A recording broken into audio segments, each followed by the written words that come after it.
नमस्कार दोस्तों, defence studies में आप सभी का स्वागत है। आज के हमारे इस वीडियो लेक्चर के अंदर हम बात करेंगे एमटीसीआर के बारे में, यानी कि मिसाइल टेक्नोलॉजी कंट्रोल रिजाइम। ये काफी न्यूज में था क्योंकि ब्रह्मोस को अभी हमने इसकी जो रेंज है वो बढ़ा दी गई है। तो इस लेक्चर के अंदर हम पूरे तरीके से देखेंगे कि एमटीसीआर के साथ ऐसा क्या कंपोनेंट है कि जिसकी वजह से इतना ज्यादा न्यूज में और इम्पोर्टेंस है इसकी। तो सबसे पहले मेरा नाम पंकज है और ये मेरे बारे में थोड़ी सी इन्फॉर्मेशन अगर आप देखना चाहते हैं तो। उसके बाद जो रिसेंट कंटेक्स्ट, यानी कि रिसेंटली न्यूज में ये बात आई थी कि जो ब्रह्मोस मिसाइल है उसकी जो रेंज है, रेंज को इंक्रीज करके 450 से लेकर 600 किलोमीटर कर दिया गया है। पहले ये रेंज हमेशा 300 किलोमीटर से कम ही होती थी और लगभग इसको प्रैक्टिकली 270 से लेकर 290 किलोमीटर तक टेस्ट किया गया है। बट क्योंकि ये एक ऐसा प्रोजेक्ट है दोस्तों ब्रह्मोस का, ये हमने इंडिया और साथ में ही रशिया, तो दो देशों ने मिलकर बनाया है। रशिया के पास इसकी बहुत जो रेंज को बढ़ाने के लिए सारी टेक्नोलॉजी थी, लेकिन क्योंकि वो एमटीसीआर के अंडर आते थे, एमटीसीआर के अंडर आते थे यानी कि मिसाइल टेक्नोलॉजी कंट्रोल रिजाइम के अंदर आते थे, तो उनके ऊपर ये एक टाइप ऑफ ऑब्लिगेशन थी या फिर उनके कुछ गाइडलाइंस थी कि आपको 300 किलोमीटर से ज्यादा रेंज का कोई भी हथियार किसी भी देश को सप्लाई नहीं करना है, और आप उसको तभी सप्लाई कर सकते हो जब वो एमटीसीआर का मेंबर बन जाए। तो रिसेंटली इंडिया भी अभी एमटीसीआर का मेंबर बन चुका है। तो इससे हमें क्या फायदा हो गया? फायदा ये हुआ है कि अब हम ब्रह्मोस मिसाइल की जो रेंज है वो जो पहले 300 किलोमीटर से कम होती थी, अब उसको हम बढ़ाकर 450 से लेकर 600 किलोमीटर तक बना दिया गया है। इवन हम इससे ऊपर भी बढ़ा सकते हैं इसको। अभी हम बात करते हैं सबसे पहले एमईसीआर के बारे में। तो दोस्तों ये एमईसीआर क्या है? ये क्योंकि टॉपिक तो हमारा एमटीसीआर है, तो मैं आपको बता दूं एमटीसीआर एक मल्टीलेटरल एक्सपोर्ट कंट्रोल रिजाइम है, जिसके बारे में हमने पिछली जो वीडियो थी ऑस्ट्रेलिया ग्रुप वाली, उसमें हमने इसको अच्छे से डिस्कस किया था। तो ये एक तरीके की वॉलेंट्री और नॉन बाइंडिंग एग्रीमेंट है। इसके बारे में अगर आप ज्यादा इन्फॉर्मेशन चाहते हैं तो आप पिछली रिसेंट वाली वीडियो को देख सकते हैं, उसका लिंक हमने डिस्क्रिप्शन बॉक्स में दिया हुआ है। तो इसके अंदर कुछ नहीं है दोस्तों, इसके अंदर क्या है कि इसके अंदर 4 तरीके की ग्रुप्स बनाए गए हैं। उसमें सबसे पहला ग्रुप का नाम है एनएसजी, दूसरे ग्रुप का नाम है ऑस्ट्रेलिया ग्रुप, तीसरे ग्रुप का नाम है एमटीसीआर और चौथे ग्रुप का नाम है वासेनार अरेंजमेंट्स। तो हमने एनएसजी जो कि न्यूक्लियर वेपन के प्रोलिफरेशन के बारे में है, तो उसको हमने पढ़ लिया है ऑलरेडी, उसके ऊपर वीडियो बन चुकी है। ऑस्ट्रेलिया ग्रुप ये केमिकल और बायोलॉजिकल वेपन के ऊपर है, इसको भी हमने ऑलरेडी पढ़ लिया है। आज हम एमटीसीआर के बारे में पढ़ेंगे, जिसमें हम वेपन ऑफ मास डिस्ट्रक्शन या उसके रिलेटेड कोई भी जो रॉकेट्स वगैरह होते हैं उनके बारे में हम इसको डिस्कस करेंगे। उससे आगे वाला है वासेनार अरेंजमेंट्स, उसको हम नेक्स्ट वीडियो में डील करेंगे। तो आज का जो हमारा टॉपिक है वो है एमटीसीआर का। एमटीसीआर बेसिकली क्या है? एक इनफॉर्मल और वॉलेंटरी पार्टनरशिप है। तो ये भी आपकी एक वॉलेंटरी पार्टनरशिप है। इसको 35 ऐसी कंट्रीज ने बनाया है ताकि वो किसी भी तरीके की जो जो proliferation of missile and unmanned aerial technology capable of carrying greater than 500 kilo payload for more than 300 kilometre. तो उन्होंने यही बात बताई है कि उनको प्रिवेंट करना है दोस्तों।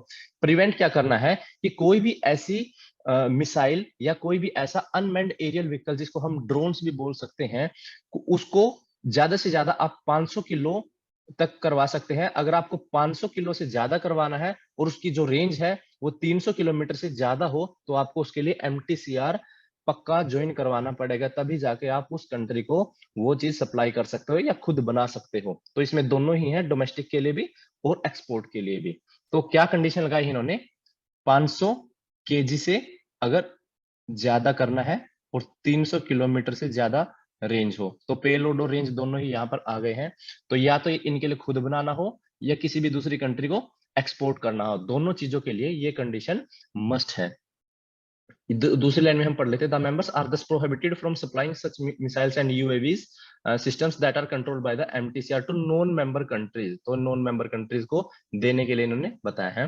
The decisions are taken by the consensus of all the member. तो ये डिसीजन कैसे होता है? यहाँ पे सारे के सारे कंसेंसस से ही होते हैं आपके डिसीजंस। उसके बाद हम एमटीसीआर के बारे में और जान लेते हैं। एमटीसीआर एक this is a non treaty association of member countries with certain guidelines. तो यहाँ पर भी जितने भी आपने एमईसीआर के अंदर देखे हैं, चाहे वो एनएसजी हो, ऑस्ट्रेलिया ग्रुप हो, एमटीसीआर, इवन जब वासेनार एग्रीमेंट के अंदर भी हम आएंगे तो वहां पर भी ये सारी की सारी गाइडलाइंस के बारे में ही डिस्कस किया जाएगा कि यहाँ पर गाइडलाइंस दिए गए, किसी के ऊपर कोई भी मैंडेटरी ऑब्लिगेशन नहीं की गई है। तो guidance about the information sharing, तो यहाँ पर information sharing, national control laws, export policy, missile system and a rule based regulation mechanism to limit, यहाँ पर दोस्तों लिमिट को फोकस कीजिएगा, to limit the transfer of such critical technology of these missile system, ताकि ये technology को कहीं पर ज्यादा इसलिए सप्लाई ना किया, कहीं वो देश इसका मिसयूज ना कर ले। इट वाज एस्टैब्लिश्ड इन अप्रैल 1987, तो एमटीसीआर को 1987 के अंदर बनाया गया था, किसके द्वारा? G7 कंट्रीज के द्वारा। G7 कंट्रीज के ऊपर भी यूपीएससी ने क्वेश्चन पूछ रखा है, और सीडीएस और सीएपीएफ में तो ये जो पर्टिकुलर ग्रुप्स हो गए, G17 हो गया, G7 हो गया, या फिर आपका P5 कंट्रीज हो गया, G20 हो गया, इनके ऊपर बहुत सारे क्वेश्चन आते हैं। ओपेक, जीसीसी, आपके एशियन ग्रुप हो गया, आपका शार्क हो गया, एससीओ हो गया, तो ये सभी टॉपिक तो आपको करने ही करने हैं, इंटरनेशनल रिलेशन के हिसाब से काफी इंपॉर्टेंट होते हैं। तो G7 कंट्रीज में कौन कौन सी कंट्रीज हैं? USA, UK, France, Germany, Canada, Italy and Japan. इसमें से एक बात ध्यान रखने वाली है, जापान अकेली ऐसी कंट्री है जो कि एशिया को बिलोंग करती है, बाकी सभी दूसरी कंट्रीज हैं। तो in 1992 the focus of regime extended to on the proliferation of missiles for delivery for all type of the weapons of mass destruction। तो इसमें अब इस 1992 के बाद इसमें सभी तरीके की वेपन ऑफ मास डिस्ट्रक्शन आ गए, दैट इज न्यूक्लियर भी इसमें इंक्लूड हो गई, केमिकल भी और बायोलॉजिकल भी, तो सभी तरीके की वेपन्स इसमें आ चुकी हैं। तो इसके अंदर वो सभी गाइडलाइंस को आपको फॉलो करना पड़ेगा अगर आप इसके मेंबर बनना चाहते हैं। तो it is a non legally binding treaty, तो ये भी लीगली बाइंडिंग नहीं है, hence no punitive measures could be taken. तो अगर कोई कंट्री इसको एमटीसीआर का मेंबर होते हुए भी अगर मान लीजिए ये गाइडलाइंस को फॉलो नहीं करती है, इवन देन उनके ऊपर कोई भी एक्शन नहीं लिया जाएगा जिसको पनिश कर सके। ये कोई लीगली बाइंडिंग नहीं है, ये बस ऐसी गाइडलाइंस है कि अगर आप इसको फॉलो करोगे तो अच्छा है। These efforts of non-proliferation of the ballistic missile system had further been strengthened by the International Code of Conduct Against Ballistic Missile Proliferation, जिसको हम आसान भाषा में the Hague code of conduct भी बोल देते हैं। तो हेग कोड ऑफ कंडक्ट किस चीज से रिलेटेड है? बैलिस्टिक मिसाइल से रिलेटेड है, तो वो भी इसके अनुसार काम करता है। Which was established in 2002 as an arrangement to prevent the proliferation of ballistic missiles with 136 UN member country including India। तो इसमें इंडिया भी इंक्लूड है। India was inducted into the missile technology control regime in 2006, तो 2016 के अंदर हम इसके 35th member बन चुके हैं।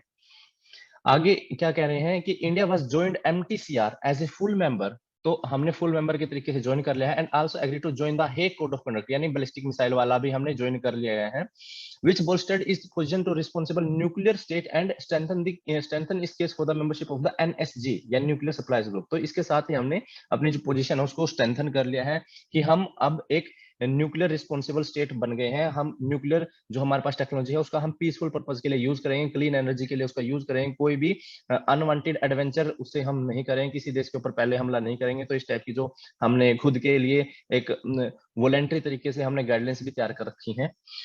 India can procure high end missile technology and run joint programs for development of the unmanned aerial vehicles with the other country. तो जैसे ही आपने अगर एमटीसीआर को ज्वाइन कर लिया है, एमटीसीआर को ज्वाइन करने का सबसे बड़ा फायदा क्या है कि अब आप दूसरी एमटीसीआर कंट्री से उनकी टेक्नोलॉजी को ले सकते हैं, चाहे वो टेक्नोलॉजी आपके मिसाइल्स हो, आपके अनमैन्ड एरियल व्हीकल यानी ड्रोन्स वगैरह, तो आप सभी उनसे ले सकते हैं।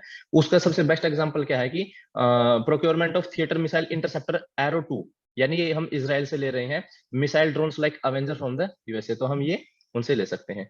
तो इसका एमटीसीआर का सबसे बड़ा फायदा ये होगा कि अब हमारे पास कुछ लेटेस्ट टेक्नोलॉजी आ जाएंगी जिसके हम अपने मिलिट्री पर्पज के लिए यूज कर सकते हैं। एमटीसीआर के बारे में आगे बोलते हैं कि India being a member of regime will have some obligations, कुछ हमारे ऑब्लिगेशंस भी हो सकते हैं, like sharing critical information about its military and technological assets, consulting other members country regarding the export of any of the MTCR items specially those notified और denied by the other partner. तो ये तो बात है ही दोस्तों, तो इसमें तो कोई कंफ्यूजन वाली बात ही नहीं है। China is not a member of this regime, China इसका मेंबर नहीं है, बट फिर भी उन्होंने वर्बली प्लेज किया, यानी वर्बली कसम खा रखी है कि भाई हम भी जो इसकी ओरिजिनल गाइडलाइंस है उसको हम फॉलो करेंगे, बाकी आगे आने वाले आप कुछ भी इसमें एडिशन करते जाओ, हमें उससे कोई फर्क नहीं पड़ता। तो चाइना ने वर्बली बोला है कि हाँ भाई हम देख लेंगे, बट एज सच उन्होंने इसको साइन नहीं किया है। तो एमटीसीआर का इंडिया को बेनिफिट क्या हो सकता है? It would help India in is getting access to world class technology. तो सबसे पहली बात तो यही है कि हमें वर्ल्ड क्लास टेक्नोलॉजी मिल जाएगी। It would also allowed India to export its own technology, तो हम इससे अपनी टेक्नोलॉजी भी दूसरी कंट्रीज को सेल आउट कर सकते हैं, जिसके साथ हमारी खुद के जो मेक इन इंडिया प्लान है या फिर मेड इन इंडिया जो भी है, तो उससे हम हमारा जो कॉमर्शियल ग्रुप है या फिर हमारी इंडियन इकोनॉमी है उसको एक अलग तरीके से एंगल से देखा जा सकता है, जिससे हमें बहुत अच्छे तरीके से हम इकोनॉमी को चला सकते हैं। MTCR membership would improve India's stature among world nation, तो यहाँ पर हमारा इंडिया का जो स्टेचर है वो भी बढ़ जाएगा, बढ़ गया है एक तरीके से कि हाँ भाई इंडिया ने इसको भी साइन कर लिया, तो इंडिया ने 3 साइन कर लिए हैं, वासेनार अरेंजमेंट्स, ऑस्ट्रेलिया ग्रुप और अब एमटीसीआर भी ज्वाइन कर लिया। तो इससे क्या होगा कि हाँ भाई इंडिया को एक रिस्पॉन्सिबल कंट्री मानने लग गए हैं कि जो भी इनको कहेंगे वो ठीक करेंगे। और अगर ऐसा होता है जैसे फ्रांस ने पहले ज्वाइन किया था बिना एनपीटी को साइन किए हुए एनएसजी को, तो क्या पता हम हमें भी जैसे यूएसए की काफी सपोर्ट मिली है। इवन बराक ओबामा की जब गवर्नमेंट थी उन्होंने अच्छे तरीके से बोला था कि हम हर तरीके से आपकी सपोर्ट करें ताकि आप एनएसजी के भी मेंबर बन जाओ। तो एमईसीआर के अंदर जितनी भी चीजें आती हैं चारों ही ग्रुप के अंदर आपको मेंबर बनवा देंगे, तो इसके अंदर शामिल होना हमारे लिए पॉजिटिव पॉइंट ही साबित होगा, specially because India is a non signatory to both NPT and NCTBT. तो यहाँ पे इवन हमने वो साइन नहीं किया फिर भी हम जा सकते हैं इसके अंदर। Benefit of missile technology control regime to India, तो इसमें आगे क्या होता है कि India will get to play a role in decision making process of global body. It would help India to address some of our concern, especially with the Pakistan nuclear program and promote our interest। तो इससे सबसे बड़ा benefit क्या हो सकता है कि जैसे अब हम एक रिस्पॉन्सिबल न्यूक्लियर स्टेट बन गए, तो उससे क्या फायदा होगा कि जब कभी भी वर्ल्ड लेवल पे कुछ भी ऐसी बात आए, कुछ भी डिस्कशन आएगा, तो हम पॉइंट आउट कर सकते हैं कि जो पाकिस्तान जैसी कंट्री है जिसको आप बार बार देखते हैं कि मनी लॉन्ड्रिंग के केसेस में इसको ग्रे लिस्ट में डाला हुआ है, कभी ब्लैक लिस्ट में जाने को हो जाती है, और ये फिर भी अपने जो न्यूक्लियर प्रोग्राम्स है उसको चालू रख रही है, तो उसके ऊपर हम कंट्रोल लगवा सकते हैं। जैसे यूएन जैसी बॉडी यूएनएससी, तो वहां से हम देख सकते हैं अपनी एक जो से होती है तो वो बढ़ जाती है, यहाँ पर अपना स्टेचर बढ़ गया तो हम डिसीजन मेकिंग को भी डेफिनेटली उसको इन्फ्लुएंस कर सकते हैं। India can also sell thorium, India के पास सबसे ज्यादा थोरियम है, I think if I am not wrong India के पास सबसे वर्ल्ड में रैंक 1 पे है अपना थोरियम। अगर मैं गलत हो तो एक बार आप कमेंट सेक्शन में बता दीजिएगा। तो उसका हम काफी यूज कर सकते हैं और उसको हम सेल आउट कर सकते हैं दूसरे देशों को, जिससे कि काफी पैसा, मनी और क्लीन एनर्जी टेक्नोलॉजी भी आ सकती है और ट्रांसफर ऑफ टेक्नोलॉजी भी हो सकता है। It will be a big step in opening door for the India's entry into other nuclear regimes it is eyeing for, जैसे कि एनएसजी, ऑस्ट्रेलिया, ये सभी में हम ऑलरेडी आ चुके हैं, तो एनएसजी हमारे सिर्फ बचता है, इसमें भी हम आ ही जाएंगे 2-4 सालों में। तो आज के वीडियो लेक्चर के अंदर दोस्तों इतना ही है, और अगर आप हमारे चैनल से रिलेटेड कोई भी न्यू अपडेट जानना चाहते हैं तो हमारे टेलीग्राम चैनल को ज्वाइन कर लीजिए, उसका लिंक हमने डिस्क्रिप्शन बॉक्स में दिया हुआ है, और स्टडी मटेरियल भी हमारे चैनल के ऊपर पड़ा हुआ है, और इवन हम यहाँ पर आगे भी आने वाले कुछ दिनों में स्टडी मटेरियल के ऊपर ही काम कर रहे हैं, अगर आपको ज्यादा से ज्यादा प्रोवाइड किया जाए, और खास करके इंटरनेशनल रिलेशंस, सिक्योरिटी, और जो आपकी इंटरनल सिक्योरिटी, एक्सटर्नल सिक्योरिटी, उसमें दोनों ही आ गए हैं, तो इन सभी चीजों को हम डील करेंगे स्पेसिफिकली। साथ ही हम जो सीडीएस का जो एग्जाम होता है, सीडीएस और सीएपीएफ, क्योंकि हमारे पास जितने भी टीचर हैं दोस्तों वो सभी के सभी, सीडीएस उनका एटलीस्ट 4 बार क्वालिफाई है, मेरा खुद का 6 बार क्वालिफाई है। सीएपीएफ का यहाँ पे जो फ्रेंड है तो वो पढ़ा रहे हैं, वो आपको इंटरव्यू दे चुके हैं इसका सीएपीएफ का, तो यहाँ पर सभी तरीके की गाइडलाइंस अवेलेबल है। अगर आप हमसे कोई भी पर्सनल गाइडेंस प्रोग्राम चाहते हैं कि आपको हम हेल्प आउट करेंगे किस तरीके से आप सीडीएस और सीएपीएफ के रिटन एग्जामिनेशन क्वालिफाई करें, तो आप डेफिनेटली हमें रीच आउट कर सकते हैं हमारे ईमेल एड्रेस पर, जिसमें है डिफेंस स्टडीज यानी DEFENSE, तो यहाँ पे एस को ध्यान से देख लीजिएगा, SE studies007@gmail.com। और अगर आप हमें पर्सनली टेलीग्राम के ऊपर मैसेज करना चाहते हैं तो वो है डेजर्ट स्कॉर्पियन, तो इससे आप कर सकते हैं। और जो हमारा चैनल का लिंक है वो इस टेलीग्राम लिंक से अलग है, तो वो हम आपको डिस्क्रिप्शन बॉक्स में दे देंगे तीनों ही चीजें। और अगर आपकी कोई भी क्वेरी हो तो आप हमें कमेंट सेक्शन में आगे पूछ सकते हैं। आज की वीडियो में इतना ही। जय हिंद दोस्तों, धन्यवाद।